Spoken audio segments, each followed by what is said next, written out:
descoberta arqueológica comprovou a veracidade da Bíblia em Daniel 4:30 revelou algo que muitos não acreditavam por muitos anos. No versículo 4:30, o rei, pensativo, disse-me: não é esta a grande Babilônia que eu mesmo construí como residência real e sede do governo, pela força do meu poder e para a honra e glória da minha majestade, conforme Daniel 4:30. Daniel sabia que a nova Babilônia foi construída por Nabucodonosor, algo que anteriormente era considerado falso, mas foi posteriormente confirmado pela arqueologia recente. Ninguém acreditava que Nabucodonosor tinha construído a nova Babilônia durante o período Maabim, baseando-se na falta de evidências arqueológicas para sustentá-lo. No entanto, escavações arqueológicas confirmaram que Nabucodonosor de fato construiu a cidade da Nova Babilônia. Essa descoberta trouxe novas perspectivas ao tema, revelando que as suposições anteriores estavam equivocadas. É interessante notar que a Bíblia já estava ciente desse fato mesmo antes de ser confirmado por essas recentes descobertas de pesquisa. A Nova Babilônia foi uma empreitada significativa, e sua construção envolveu o uso de técnicas avançadas de engenharia. A criação dessa cidade por Nabucodonosor refletia sua ambição e desejo de estabelecer um império poderoso. Apesar do ceticismo em torno da construção da Nova Babilônia, agora está claro que a visão e a determinação de Nabucodonosor permitiram a criação de um dos impérios mais impressionantes do mundo antigo. Imagine uma época em que as fronteiras entre deuses e mortais se confundiam, quando um rei não era apenas um governante, mas uma divindade. Assim foi o reinado de Nabucodonosor, que não apenas exigia respeito, mas adoração de seus súditos. Seu governo foi caracterizado por uma aura de mistério e fervor religioso. Ele era uma figura incrivelmente significativa, a ponto de ninguém mais no mundo poder ser comparado a ele. A simples ideia de desrespeitar seus servos, muito menos falar fora de hora diretamente com ele, era o suficiente para causar arrepios em qualquer um. O rei Nabucodonosor exercia um poder considerável. Poder e privilégios sem precedentes que superaram a maioria das pessoas na história. Ele construiu um império vasto e poderoso que eventualmente subjugou duas outras grandes civilizações, a Síria e Egito. Durante seu reinado, ele teve mais controle sobre o mundo do que qualquer outro homem antes dele. No entanto, seu testemunho escrito revela que sua riqueza e poder gradualmente o intoxicaram pelo sucesso. Tornou-se cada vez mais arrogante, e sua posição como o homem mais poderoso na Terra lhe deu uma visão distorcida e inflada da vida e do mundo ao seu redor. A Bíblia nos conta muito sobre esse homem, que foi o maior de sua época. Este rei caiu pela mão de Deus e louvou o Deus de Israel. Nabucodonosor havia se casado com uma bela princesa das montanhas da Pérsia, onde a capital do Irã está localizada atualmente. Ela chegou ao palácio de Nabucodonosor, mas rapidamente sentiu saudades das montanhas, das árvores e dos animais selvagens. Quando Nabucodonosor soube da insatisfação dela, comprometeu-se imediatamente a corrigir a situação. Ele construiu uma montanha de tijolos maciça e a adornou com uma variedade de árvores, arbustos e plantas.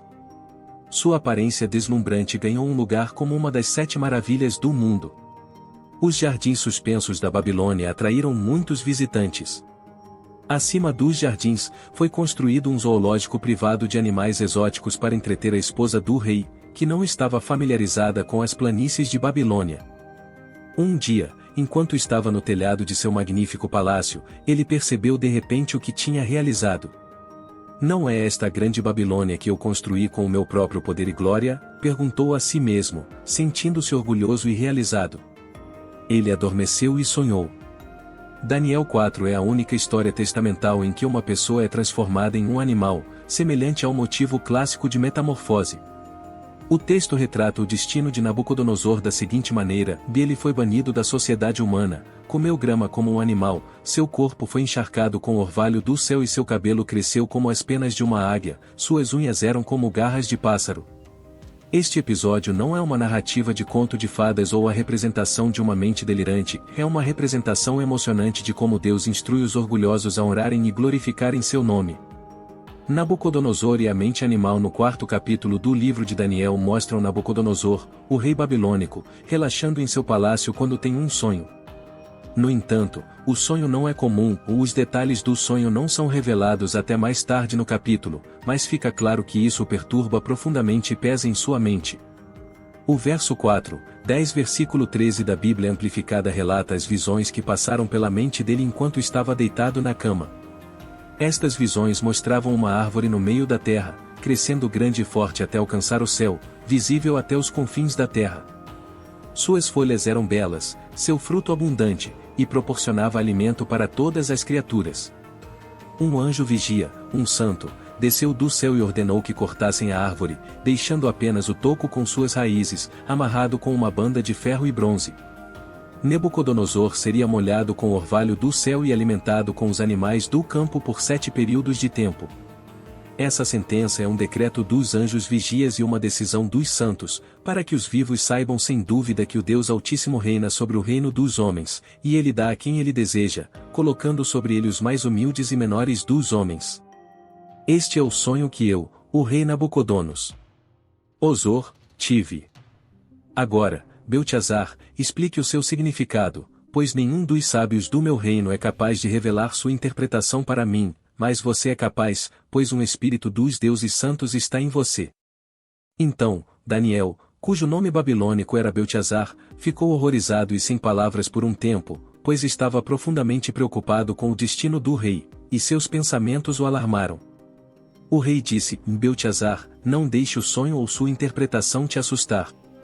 Beltesazar respondeu: meu senhor, que o sonho seja para aqueles que te odeiam, e sua mensagem para seus inimigos. A árvore que você viu, que cresceu grande e forte, cuja altura alcançava o céu e era visível por toda a terra, é você, ó rei, que se tornou grande e forte. Sua grandeza aumentou, alcançando o céu, e seu domínio se estendeu até os confins da terra. Mas então, um anjo vigia, um santo, desceu do céu e ordenou que a árvore fosse cortada, deixando apenas o toco com suas raízes. Este é o decreto do Deus Altíssimo que veio sobre você, ó rei, para que você seja expulso da sociedade humana e sua morada seja com os animais do campo. Você será alimentado com grama como o gado e ficará molhado com o orvalho do céu por 7 períodos de tempo, até que você saiba, sem dúvida, que o Deus Altíssimo reina sobre o reino dos homens e dá a quem ele deseja. Imediatamente, a palavra sobre Nabucodonosor foi cumprida. Ele foi expulso da sociedade humana e começou a comer grama como o gado, seu corpo ficou molhado com o orvalho do céu, até que seu cabelo cresceu como as penas de uma águia e suas unhas eram como garras de pássaro. Mas no final dos dias, ou seja, depois de 7 períodos de tempo, Nabucodonosor levantou os olhos para o céu, e sua compreensão e razão retornaram a ele. Ele abençoou o Deus Altíssimo, louvou, honrou e glorificou aquele que vive para sempre, cujo domínio é um domínio eterno, e seu reino dura de geração em geração. O momento em que Nabucodonosor levanta os olhos para o céu na Bíblia é um momento de grande significado. Este gesto de levantar o olhar para cima é um poderoso símbolo do desejo humano de se conectar com um poder superior. Nesta história em particular, marca o clímax de uma narrativa dramática. O ato de levantar os olhos para o céu é um gesto simbólico de humildade, reverência e rendição a um poder superior. Este momento de profunda revelação é um ponto de virada em sua jornada. Isaías 40:26 diz: levante os olhos bem alto e veja quem criou esses corpos celestes. Aquele que traz para fora o exército deles em número, ele os chama a todos pelos seus nomes, por causa da grandeza de sua força e do poder de sua força, ou nenhum deles falta. Este gesto é uma forma silenciosa de humildade que até mesmo um animal poderia realizar. Embora os animais estejam abaixo da humanidade na ordem criada, seu conhecimento instintivo de Deus muitas vezes é descrito como mais verdadeiro do que os pensamentos obscurecidos pelo pecado da humanidade. Imaginar viver como um animal selvagem, desconectado do mundo ao seu redor, foi exatamente o que aconteceu com Nabucodonosor, e isso transformou sua perspectiva. Ele não podia mais ignorar o poder de Deus ou depender apenas de sua própria autoconfiança. Ele foi forçado a confrontar suas limitações e olhar para cima, abraçando seu novo senso de dependência. Humilhando o rei, a história da transformação de Nabucodonosor em uma besta não é uma obra de ficção, mas as fábulas exploram um aspecto da verdade que encontramos na Escritura. Na antiga história, o príncipe arrogante é transformado em uma besta até que aprenda a amar altruisticamente. Sua aparência externa é feita para combinar com seu caráter até que ele mude seus caminhos. O orgulho de Nabucodonosor fez com que ele se tornasse sub-humano, então Deus o expulsou da humanidade. Ele foi dado a mente de um animal para ensiná-lo humildade diante de Deus. A transformação de Nabucodonosor em uma besta não é um mito, mas sim uma verdade explorada em fábulas.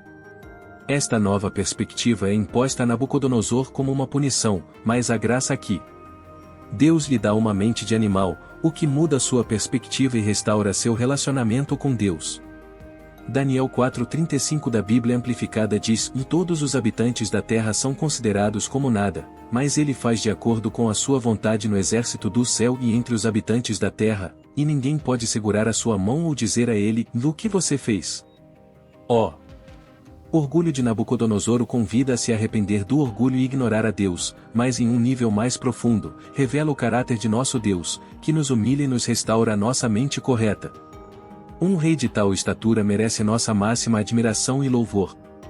Ao contrário da arrogância de Nabucodonosor, Jesus ascende ao seu trono por meio da humildade.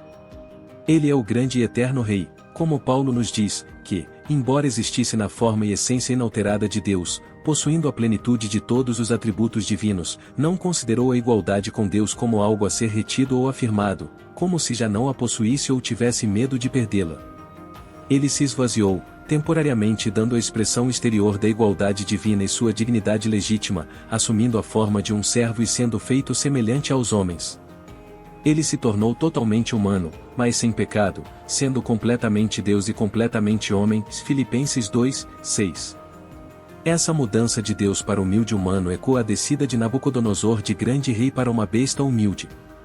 No entanto, ao contrário do rei da Babilônia, o rei Jesus desce voluntariamente na ordem criada para se tornar como aqueles pelos quais ele se importa. Jesus Cristo assumiu uma mente humana para redimir a humanidade. Deus não ordena o que ele não realizou. A exaltação de Jesus sobre o céu e a terra foi precedida por sua exibição de humildade. Por esta razão, porque ele obedeceu e se humilhou completamente, Deus o exaltou grandemente e lhe deu o nome que está acima de todo nome. Isso significa que, ao nome de Jesus, todo joelho se dobrará em submissão, tanto no céu quanto na terra, e sob a terra, e toda língua confessará e reconhecerá abertamente que Jesus Cristo é Senhor, Deus soberano, para a glória de Deus Pai. Filipenses 2:9. A humildade de Nabucodonosor é o prelúdio para louvar o Rei dos Céus. Agora eu, Nabucodonosor, louvo e exalto e honro o Rei dos Céus, pois todas as suas obras são justas e seus caminhos são justos, e os que andam em orgulho, ele é capaz de humilhar. Daniel 4:36, capítulo 37. Agora, ao mesmo tempo, minha razão retornou a mim e, para a glória do meu reino, minha majestade e esplendor me foram restaurados. Meus conselheiros e nobres começaram a me procurar, então fui restabelecido em meu reino e ainda mais grandeza foi acrescentada a mim. Agora eu, Nabucodonosor, louvo e exalto e honro o Rei dos Céus, pois todas as suas obras são verdadeiras e fiéis, e seus caminhos são justos. Ele é capaz de humilhar e humilhar aqueles que andam em orgulho egocêntrico e autojustificado. Este tipo de louvor é a resposta humana apropriada à bondade e glória de Deus. Mas o orgulho desordena nossas mentes para que ignoremos Deus e nos tornemos menos do que humanos. Paulo nos insta a refletir sobre a humanidade de Cristo para que possamos incorporar sua mente. Filipenses 2. Quando vemos o caráter de Deus brilhando em sua humildade, somos humilhados e levados ao louvor. Como Nabucodonosor e como Jesus, devemos nos humilhar para ascender à nossa plena humanidade. Oremos, querido Pai Celestial, estar certo é muito mais divertido do que ser humilhado. Permanecer na defensiva é muito mais fácil do que oferecer bondade. Retaliar é mais instintivo do que abaixar-se. Com a chegada do novo dia, sinto a necessidade de um novo começo e uma graça renovada. Sou grato por você ter me ajudado. Obrigado por ser uma presença compassiva em minha vida. Eu sei que você resiste aos orgulhosos, mas dá graça aos humildes. A última coisa que quero é experimentar a sua resistência. Então, hoje, Pai, me humilho diante de você. Por favor, traga glória a si mesmo, guiando-me de volta aos caminhos do Evangelho. Querido Pai amoroso e compassivo, ao começar este novo dia, venho diante de Ti com um coração cheio de gratidão e um profundo senso de humildade. Reconheço que nada sou sem Ti e preciso da Tua misericórdia e graça para viver este dia ao máximo. Por favor, Concede-me o dom da humildade para que eu possa reconhecer minhas limitações e fraquezas, e confiar na tua força e sabedoria para enfrentar os desafios que se apresentam. Ajuda-me a ser gentil e compassivo com os outros, a estender graça e perdão àqueles que possam ter me prejudicado. Concede-me a coragem de enfrentar qualquer situação que possa surgir e a sabedoria para tomar as decisões certas. Que minhas ações e palavras tragam glória a ti, reflitam o amor e a graça que tu me ofereces. Que eu possa viver hoje de uma maneira que honre o Rei dos céus, reconhecendo que todas as tuas obras são verdadeiras e fiéis, e que os teus caminhos são justos. Que a humildade e a gratidão guiem o meu coração neste dia, e que eu possa ser um reflexo do teu amor para o mundo ao meu redor. Em nome de Jesus, eu oro. Amém.